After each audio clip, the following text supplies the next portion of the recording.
a todos, eu gostaria de saudá-los e dizer que vamos trabalhar juntos com a disciplina Tecnologia Educacional.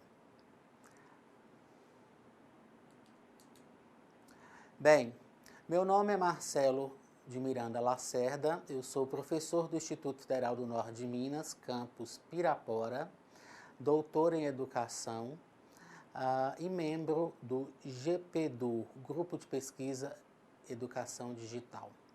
Hoje nós vamos fazer uma reflexão no tempo em relação às tecnologias através de um pequeno texto chamado Viagem a partir do meu quarto.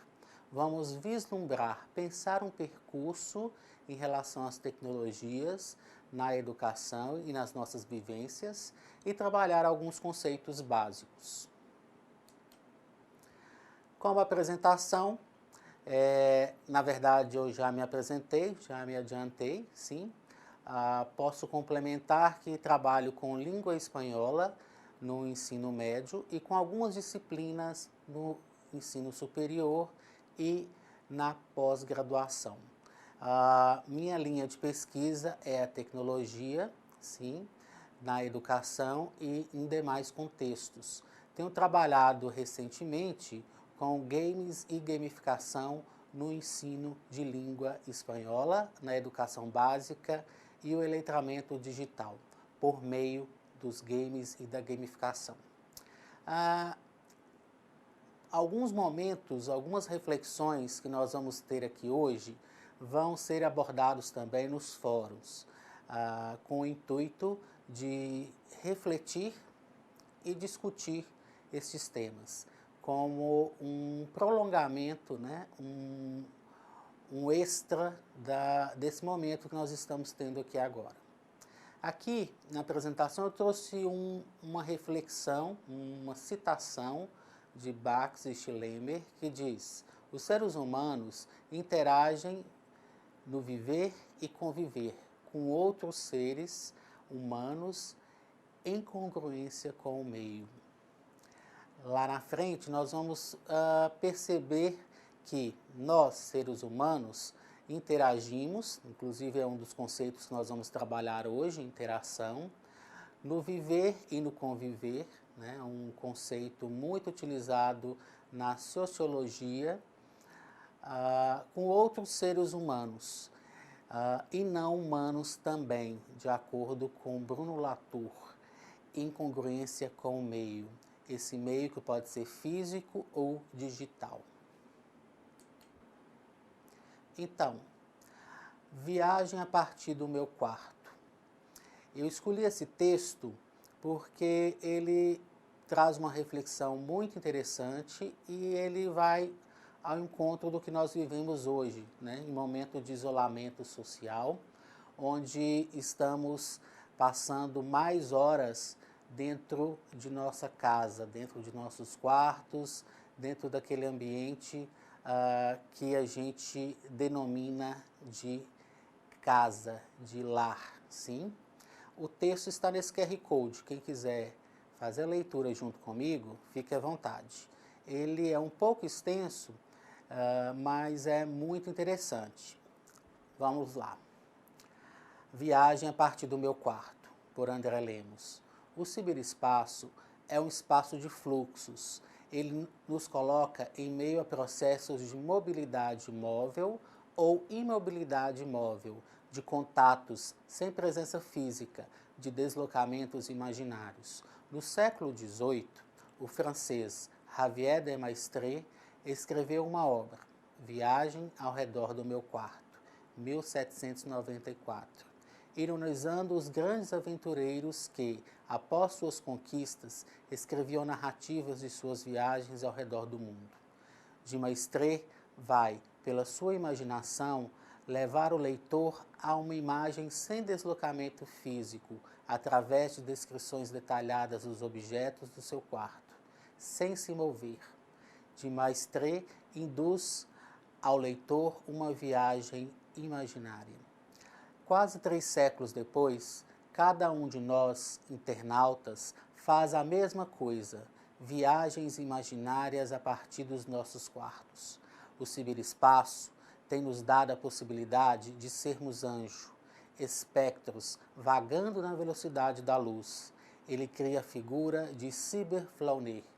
O flaner é uma prática de apropriação do espaço urbano, que se caracteriza pelo andar despreocupado, aleatório e encantado do flaner. Esse tem por objeto de encantamento as pessoas, as ruas, as avenidas, os monumentos ou as fábricas. Cantando por Baudelaire no século XIX, o flaner é a figura do vagabundo errante que se encanta com as florestas de símbolos urbanos. Hoje, vagamos pouco pelas ruas desta forma, perdendo a flaner das cidades. Encontramos a cyberflâner do ciberespaço, como o de Maastricht, mas agora com a rede. Viajamos sem sair dos nossos quartos. De certa maneira, andar, caminhar, errar pela cidade, o exercício de sair de si, do flaner, é similar à prática da navegação pelo ciberespaço. Os centros e pontos de partida são constantemente deslocados através da errância. Para vocês não pensarem que isso é delírio, segundo estatísticas, 87,7% dos internautas clicam aleatoriamente. A viagem a partir do quarto é imprevisível e, nesse sentido, flanar numa cidade ou navegar por hipertextos são práticas muito similares. O flaner é atraído por coisas da cidade, da mesma forma que o internauta o é pelos links. O flaner se desloca a partir dos estímulos concretos da cidade, enquanto que o cyberflaner passeia por informações. Assim, clicar no link que aparece naquele instante interessante ou virar à direita para ver a rua da minha infância são errâncias parecidas. O flaner desloca seu corpo pelas malhas urbanas, enquanto que o cyberflaner desloca-se imaginariamente por páginas. Enquanto de Maastricht era um flaner dentro do seu quarto, o cyberflaner, que somos todos um pouco, viaja sem sair do seu quarto. Ele entra em contato com outras presenças, sem presença física, deslocando-se entre páginas de informação sem sair do lugar. Exerce, pela imaginação, o exercício da imobilidade imóvel. Como disse alguém uma vez, coloca o Walkman, ligo a parabólica, navego em sites e do meu quarto posso me sentir como se estivesse em Londres. Bom, é sempre melhor ir a Londres com esse fardo, que é o corpo. Mas para sedentários ou preguiçosos como Demetri, o melhor é aproveitar sua imaginação e viajar pelo mar de dados a partir do seu próprio quarto. André Lemos. Esse inserto está no livro de André Lemos, chamado Cyberflâner, de 2002, editado pela UFBA, editora da Universidade Federal da Bahia. O próprio professor André Lemos é professor da Federal da Bahia. Ele é da área da comunicação e faz algumas reflexões muito interessantes em relação ao ciberespaço e à comunicação nesse meio. A imagem, vocês percebem, né, que temos uma senhora ali na janela e eu, né, em outra janela. A partir dessa imagem, eu os faço um convite. A partir do quarto de vocês, que viagem vocês fazem? Nesse momento que a gente está vivendo esse isolamento social ou um isolamento físico, porque o social ainda existe, ele ainda permanece, apesar desse isolamento físico, apesar de estarmos dentro de uma residência, né, de uma casa, de um quarto, está com restritamento físico. O social existe. A gente tem contato com outras pessoas que ali habitam, a gente tem contato com pessoas através da grande rede, né, através de algumas tecnologias como o telefone, Ou seja, o próprio conceito de isolamento social hoje pode ser contestado, porque o isolamento social não acontece. O social existe no ser humano desde o momento em que ele passou a viver em sociedade. Então, mesmo estando restritos de contato físico, o social permanece, existe. Então, a partir do quarto de vocês, qual a viagem que vocês fazem? Vocês utilizam de música, poemas, games, séries, filmes, livros? Essa viagem, né, baseia em qual desses meios, ou por meio de qual desses exemplos? Acredito eu que alguns deles estão mais em voga no momento atual, né? Hoje a gente prefere as séries, né, ter narrações contínuas, ou às vezes não, como o caso do Black Mirror. Conhecem a série Black Mirror? Que trabalha justamente com a tecnologia, tem como tema de fundo a tecnologia. Ele é completamente não linear, ou seja, um episódio não tem sequência de outro, né? São episódios independentes. Mas existem algumas séries, né? A maioria delas são sequenciais, são lineares. Da mesma forma que alguns livros já são escritos hoje em dia sequencialmente, né? Eles têm continuidade. Os games também.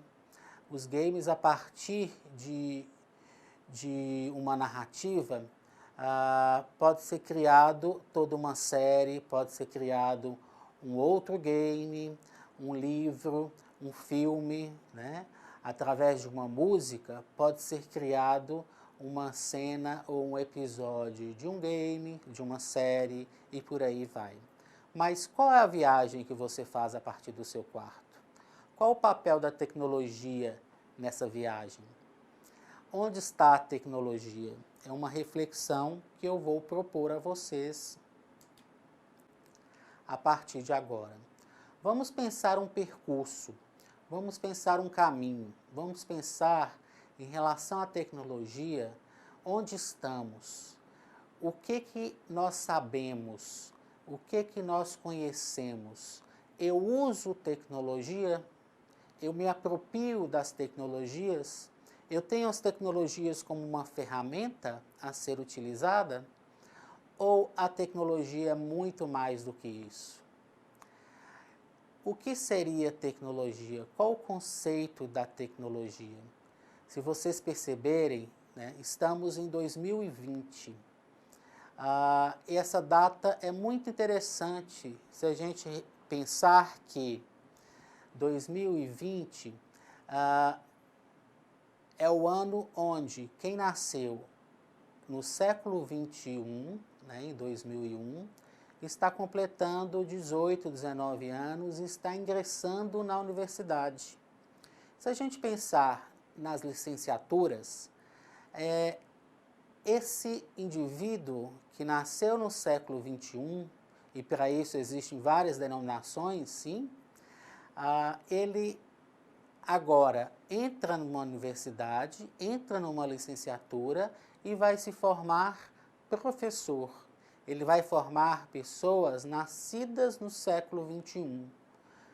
Pessoas nascidas no século 21 vão educar, vão se formar numa licenciatura para trabalhar com pessoas nascidas no mesmo século que ele, diferente de todos nós.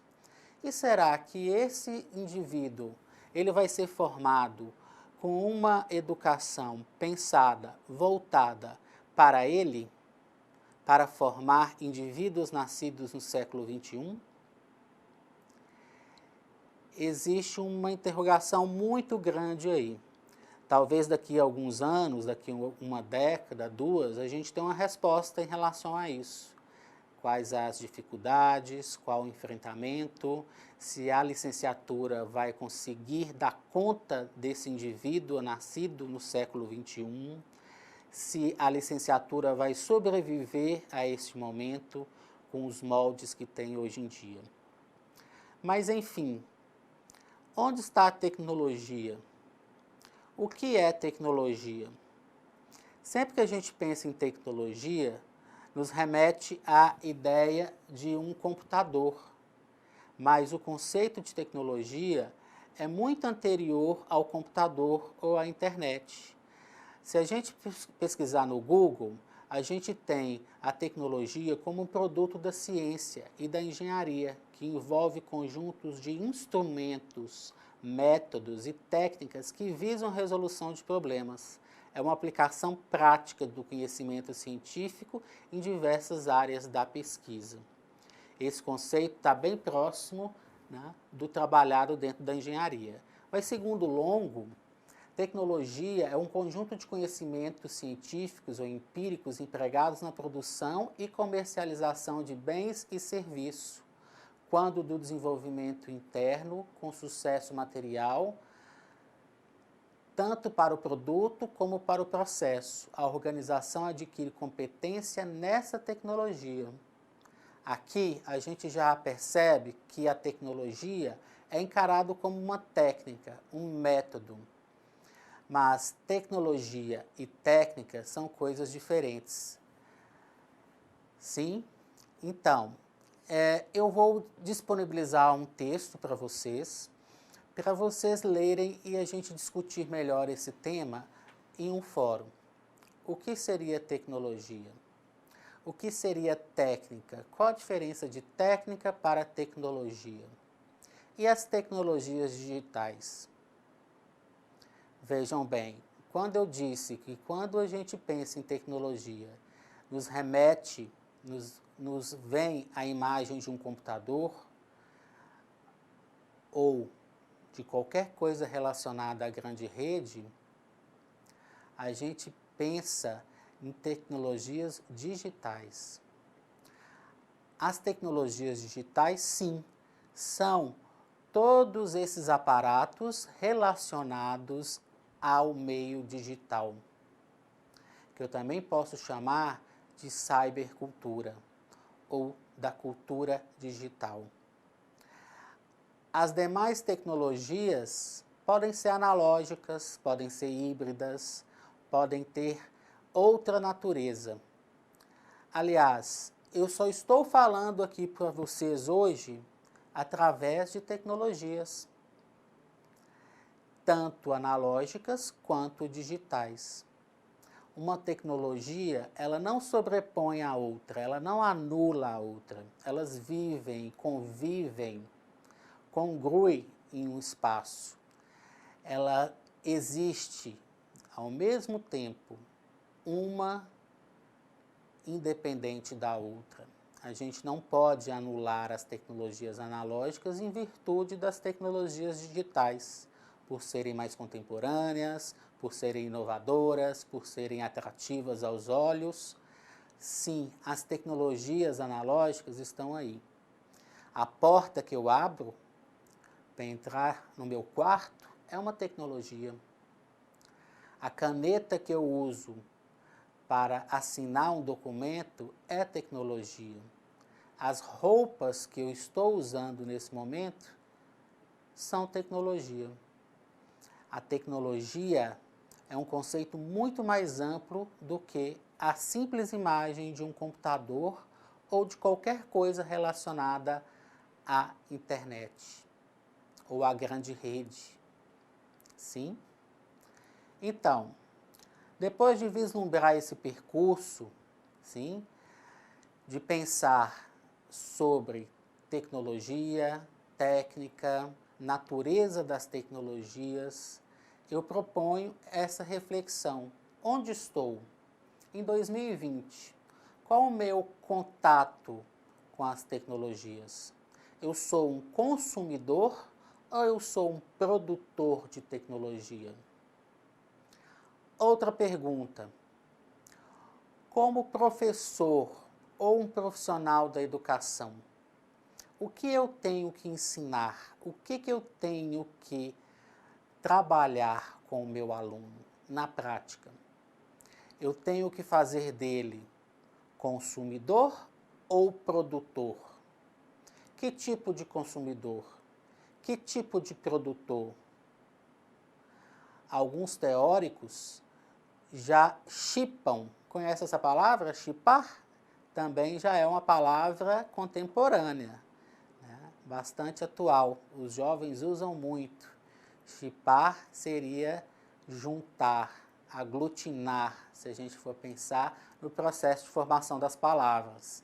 Então, consumir, produzir, alguns autores, não da educação, talvez da comunicação, se referem a